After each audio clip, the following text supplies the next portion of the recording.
اور ایک پیغام یہ دے کر کے جاتی ہے کہ جس طریقے سے رمضان ہم نے صبر اور شکر کے ساتھ گزارا، ایک دوسرے کی ہمدردی کے اندر میں گزارا، ایک دوسرے سے محبت کے اندر میں گزارا، رمضان کے اندر میں انسان بہت سارے گناہ سے بچ جاتا ہے، زناکاری سے، بدکاری سے، شراب خوری سے یا اور کسی دوسرے ناچ گانے وغیرہ کی چیزوں سے رمضان کے اندر میں انسان بچ جاتا ہے، گناہ نہیں کرتا۔ اور ایک گناہ انسان رمضان میں یہ بھی نہیں کرتا، ناحق کسی کے ساتھ لڑائی جھگڑا نہیں کرتا۔ وہ یہ سوچتا ہے کہ کیوں کسی کے ساتھ جھگڑا کروں، لڑائی کروں، میرا روزہ ہے، میرا روزہ خراب ہو جائے گا۔ رمضان کے اندر میں انسان ایک ہو کر کے رہتا ہے، تو ایسا نہ ہو کہ رمضان چلے جانے کے بعد پھر ہمارے درمیان پھوٹ پڑ جاوے، اختلاف کے اندر میں ہم پڑ جاوے، لڑائی جھگڑوں کے اندر میں ہم پڑ جاوے۔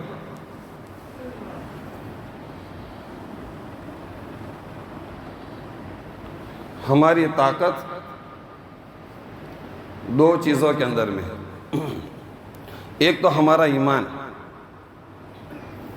اور دوسری چیز ہمارا اتفاق اور اتحاد، ہمارا ایک ہونا۔ یہ دو چیزیں، اور جب تک یہ دو چیزیں مسلمانوں کے اندر میں قائم رہی، مسلمان پوری دنیا کے اوپر قابض تھے، حکومت کرتے تھے۔ لیکن جہاں ان دو چیزوں کے اندر میں کمزوری آئی، مسلمان ذلیل ہو گئے، خوار ہو گئے۔ اندلس کے اندر میں 700 سال تک مسلمانوں کی حکومت رہی۔ کتنے سال تک؟ 700 سال تک وہاں اسلامی پرچم لہرایا، مسلمانوں کا جھنڈا لہرایا، 700 سال تک۔ لیکن ان کا زوال کب شروع ہوا؟ ان کا زوال اس وقت شروع ہوا، سب سے پہلی چیز ان کے عقیدے کے اندر میں کمزوری آ گئی۔ دوسری چیز، قرآن کو انہوں نے پیچھے ڈال دیا۔ قرآن کو کہاں ڈال دیا؟ پسے پشت ڈال دیا، پیچھے ڈال دیا۔ جیسے آج کل ہمارے معاشرے میں اور ہمارے زمانے کے اندر میں یہ چیزیں ہو رہی ہے کہ ہم قرآن کو پیچھے رکھ رہے۔ وہ معزز تھے زمانے میں مسلمان ہو کر، وہ معزز تھے زمانے میں مسلمان ہو کر، اور ہم خوار ہوئے۔ خوار یعنی ذلیل، رسوا، بے عزت ہونا۔ تو شاعر کیا کہتا ہے؟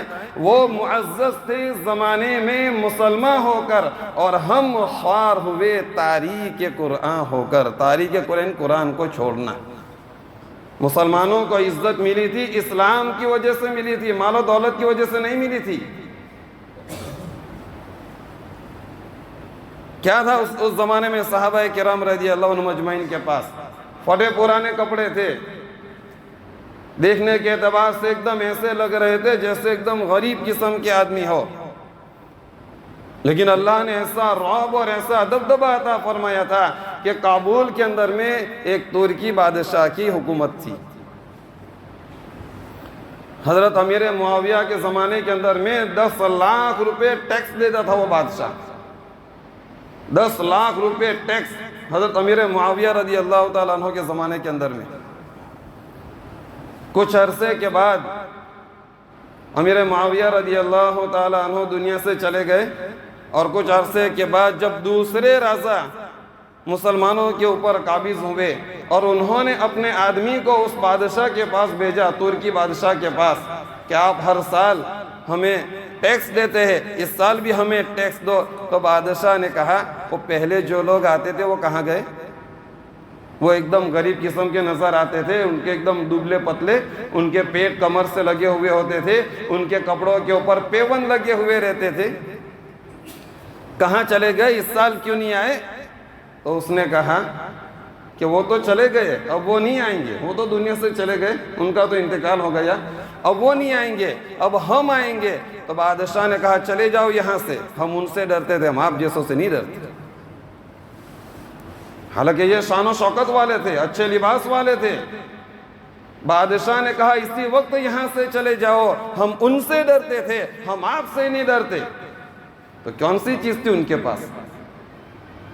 ان کے پاس ایمان کی طاقت تھی، اتفاق اور اتحاد کی طاقت تھی کہ دنیا ان کے سامنے جھکنے کے اوپر مجبور تھی۔ آج ہم اختلاف کے اندر میں پڑ گئے، آج دنیا ہم کو جھکا رہی ہے۔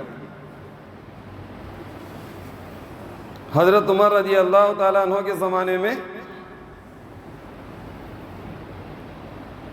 فلسطین کے اوپر جب مسلمانوں نے قبضہ کیا، کچھ عیسائی فلسطین کے اندر میں موجود تھے، عیسائیوں نے یہ کہا کہ مسلمانوں کے خلیفہ، مسلمانوں کا بادشاہ خود آ کر کے ہم سے صلح کرے تو ہم صلح کرنے کے لیے تیار ہیں۔ حضرت ابو عبیدہ رضی اللہ تعالیٰ عنہ تھے، مسلمانوں کے سپہ سالار، انہوں نے حضرت عمر رضی اللہ تعالیٰ عنہ کو اطلاع دی۔ حضرت عمر رضی اللہ تعالیٰ عنہ کہا کہ میں آنے کے لیے تیار ہوں، اپنے ساتھ ایک غلام کو لیا اور ایک اونٹ لیا۔ بہت لمبا سفر تھا، بہت لمبا واقعہ بھی ہے، مختصر میں عرض کرتا ہوں۔ حضرت عمر رضی اللہ تعالیٰ عنہ مسلمانوں کے بادشاہ ہے اور ان کے ساتھ ایک غلام ہے، سواری ایک ہے۔ حضرت عمر رضی اللہ تعالیٰ عنہ نے یہ کہا کہ اگر میں سوار ہوں گا اور تو چلے گا تو یہ تیرے اوپر ظلم ہو جائے گا، اور تو سوار رہے گا اور میں لکیر پکڑ کے چلوں گا تو یہ میرے اوپر ظلم ہو جائے گا، اور ہم دونوں اونٹ کے اوپر بیٹھ جائیں گے تو اونٹ کے اوپر ظلم ہو جائے گا۔ لہذا ہم ایک کام کرتے ہیں، راستے کو 3 حصوں میں تقسیم کرتے ہیں، تھوڑی دیر میں چلوں گا تو اونٹ پر بیٹھنا، تھوڑی دیر تو چلے گا میں اونٹ کے اوپر بیٹھوں گا، اور تھوڑی دیر ہم دونوں پیدل چلیں گے، اونٹ خالی چلے گا۔ اس طریقے سے پہنچے فلسطین بیت المقدس۔ وہاں جب اطلاع ملی مسلمانوں کے بادشاہ آ رہا ہے، خلیفہ آ رہا ہے، وہاں کے کفار دوجنے لگ گئے، ان کے اندر میں کب کبھی طاری ہو گئی، ایک خوف اور ایک ڈر ان کے دلوں کے اندر میں پیدا ہو گیا، ایک رعب حضرت عمر کا۔ فلسطین جب پہنچے، حضرت ابو عبیدہ رضی اللہ تعالیٰ عنہ نے کہا حضرت عمر رضی اللہ تعالیٰ عنہ سے کہ آپ مسلمانوں کے بادشاہ ہیں، آپ مسلمانوں کے خلیفہ ہیں، اور آپ جا رہے ہیں عیسائیوں کے بڑے بڑے لوگوں سے ملنے کے لیے، آپ صلح کرنے کے لیے جا رہے ہیں، اور آپ کا لباس دیکھو کتنا پھٹا پرانا ہے، اور کتنے جگہ سے آپ کے لباس کے اوپر پیون لگے ہوئے، رپو جس کو ہم کہتے ہیں۔ لہذا میری رائے یہ ہے کہ آپ اچھا لباس پہن کر کے جائیے، اچھا کرتا پہن کر کے جائیے۔ حضرت عمر رضی اللہ تعالیٰ عنہ نے حضرت ابو عبیدہ بن جراح رضی اللہ تعالیٰ عنہ سے کہا کہ سن لو، اللہ تبارک و تعالیٰ نے ہمیں عزت عطا فرمائی ہے، اسلام کی وجہ سے عطا فرمائی ہے، ہمارے لباس کی وجہ سے عزت نہیں ملی ہمیں۔ تو اللہ نے ہمیں عزت عطا فرمائی ہے اسلام کی وجہ سے، اور اسی عزت کی وجہ سے مسلمان لوگوں کے دلوں کے اوپر راج کرتے تھے۔ تو ایک چیز تھی ایمان کی پختگی، اسلام کی پختگی، اور ایک چیز تھی آپس کا اتفاق اور اتحاد۔ جہاں یہ دونوں چیزیں ختم ہو گئی مسلمان ذلیل ہو گئے۔ اللہ معاف کرے میرے عزیزوں، میرے دوستو، آج ہم اسی راہ کے اوپر چل رہے ہیں۔ ہم یہ سمجھتے ہیں میری طاقت کی وجہ سے میں لوگوں کے اوپر قبضہ کر لوں، ہم یہ سمجھتے ہیں میں مال و دولت کی وجہ سے لوگوں کے اوپر قبضہ کر لوں، تو یہ ہمارا وہم ہے۔ طاقت بھی مٹ گئی، مٹنے والوں کی جاؤ قبرستان میں جا کر کے دیکھو، صبح میں آپ لوگ گئے ہوں گے، جا کر کے دیکھو، بڑے بڑے عہدہ اور بڑی بڑی طاقت کا غرور اور گھمنڈ کرنے والے آج قبر کے اندر میں سوئے ہوئے ہیں۔ ان کے جسموں کی حالت جا کر کے دیکھ لو، ایک پرسہ بھی تم کو ان کی ہڈیوں تک کا نظر نہیں آئے گا، سارا غرور ان کا مٹی کے اندر میں مل گیا۔ فرعون کو جا کر کے دیکھو، آج بھی اس کی لاش مصر کے اس کے اندر میں پڑی ہے، میوزیم کے اندر میں۔ یہ ہمیں اس بات کی گواہی دیتی ہے کہ غرور کسی کا نہیں ٹوٹتا، کیا غرور کسی کا کام نہیں آتا، ایک نہ ایک دن ضرور ٹوٹ جاتا ہے۔ فرعون نے تکبر کیا تھا، میں خدا ہوں، اس کا تکبر اللہ تعالیٰ نے مٹا دیا، ہمارے لیے عبرت بنا کر کے رکھ دیا۔ جاؤ مسلمانوں، جا کر کے دیکھو، اپنے زمانے کا بادشاہ، اپنے آپ کو خدا کہنے والا، آج اس کو کوئی پوچھنے والا نہیں ہے، اور ہم غرور کرتے، ہم تکبر کرتے اپنی طاقت کے اوپر، اپنے روپیوں کے اوپر، اپنے پیسوں کے اوپر۔ قارون کو جا کر کے دیکھو، آج بھی اپنے مال و دولت کے ساتھ زمین میں دس رہا ہے، آج بھی دس رہا ہے۔ اتنا خزانہ اللہ نے عطا فرمایا تھا۔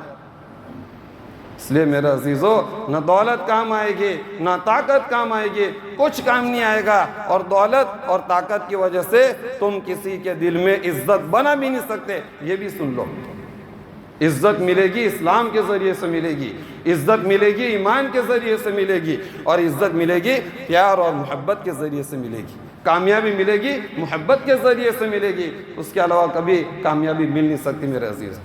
اس لیے عید کا دن ہے، ایک عہد کر کے جاؤ۔ حضرت مولانا طارق جمیل صاحب کی کلپ سن رہا تھا، بڑی اچھی بات بیان فرمائی، عید کا تحفہ عطا کر رہا ہوں، اور عید کا تحفہ یہ ہے، اپنے دل سے سارے کینہ کبورت کو ختم کر دو، اپنے دل کو پاک کر دو۔ بس سب سے بڑا عید کا تحفہ سب کے لیے پاک کر دو۔ جس نے اگر ہمارے اوپر ظلم بھی کیا ہے اسے بھی معاف کر دو، کسی نے ہمیں ستایا ہے اسے بھی معاف کر دو، اور اللہ کے واسطے اللہ کے نبی کی ایک امت بن کر کے بھائی بھائی بن کر کے رہو۔ اسی کے اندر میں سکون ہے اور اسی کے اندر میں اطمینان ہے۔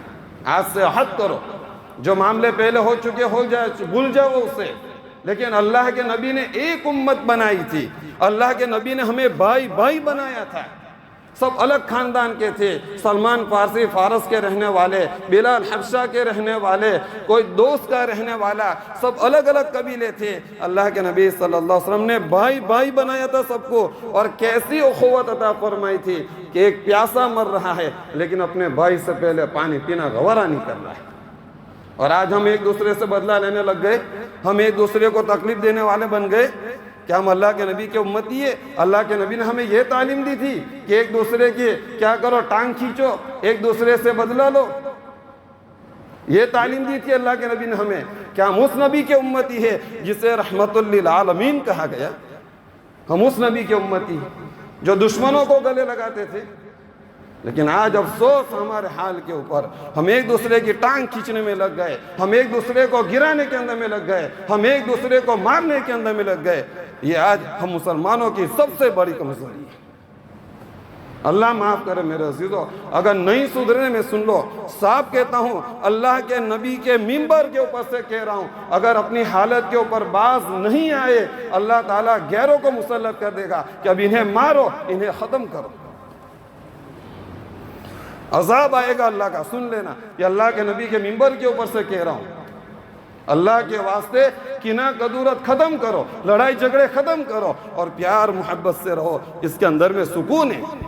صلح کرنا سیکھو، بدلہ لینا مت سیکھو، صلح کرنا سیکھو۔ اللہ کے نبی نے صلح کی تعلیم عطا فرمائی ہے، بدلہ لینے کی تعلیم نہیں عطا فرمائی۔ میرے عزیزو، آج کے دن اللہ کا واسطہ دے رہا ہوں، اللہ کے نبی کا واسطہ دے رہا ہوں، پیچھے جو ہوا اسے بھول جاؤ، آئندہ سے عہد کرو، انشاءاللہ بھائی بھائی بن کر کے رہیں گے، ایک دوسرے کی مدد کریں گے، ایک دوسرے کی خدمت کریں گے، ہم سب ایک ہے، ہمارا خاندان ایک ہے، ہمارا کٹم ایک ہے۔ آج سے عہد کرو، اور ایک بات سچے دل سے اپنے دل کے اوپر ہاتھ رکھ کر کے بتا دو، کون کون یہ چاہتا ہے ہماری بستی کے اندر میں سکون ہو، اطمینان ہو، اور ہماری بستی کے اندر میں صلح ہو؟ کون کون چاہتا ہے؟ ایمانداری سے ہاتھ اٹھا کر کے بتا دو، چلو ایمانداری سے ہاتھ اٹھا کر کے بتا دو۔ سب چاہتے ہیں تو پھر صلح کے اوپر آ جاؤ، بدلہ لینا مت سوچو، بھائی بھائی بن کر کے رہو، انشاءاللہ اللہ کے یہاں بہت بڑا بدلہ ملے گا، بہت بڑا بدلہ۔ دعا فرمائے اللہ تعالیٰ جو کچھ کہا گیا سنا گیا عمل کرنے کی توفیق عطا فرماوے۔ وآخر دعوانا الحمدللہ رب